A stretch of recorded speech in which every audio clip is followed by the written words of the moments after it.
তো আজকে চলে এসেছি পরের পার্টটা নিয়ে। তো এই পার্টেও আমি 4টে প্রশ্ন কভার করব। তো প্রথম প্রশ্ন অয়ন শ্রীমানি আর আকাশ সাহা করেছো যে 10th পর কী নিয়ে পড়াশোনা করেছো, কী নিয়ে পড়াশোনা করেছো তুমি?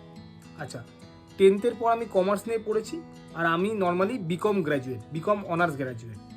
আচ্ছা, তারপরে প্রশ্ন হলো কি কুন্তল ভৌমিক করেছো, দাদা তুমি এম ফার্মা না বি ফার্মা? তো আমি তুমি প্রশ্নের অ্যান্সার পেয়ে গেছো, আমি বিকম নিয়ে পড়াশোনা করেছি, মানে BCom honours graduate.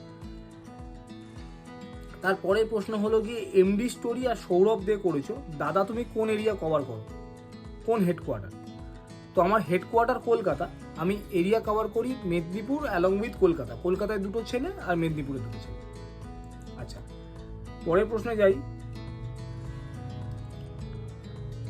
Soumyajit Das, Sourin পাত্র, তোমরা দুজনে প্রশ্ন করেছো এখনো কি ফিল্ড স্টাফ নাকি না ফার্স্ট লাইন?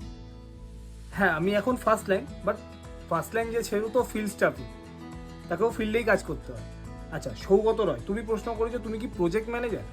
না, আমাদের এখানে প্রজেক্ট ম্যানেজার হয় না, আমাদের এখানে area manager, regional manager, zonal manager, national sales manager এরকম হয়। প্রজেক্ট ম্যানেজার নর্মালি আইটিতে হয়।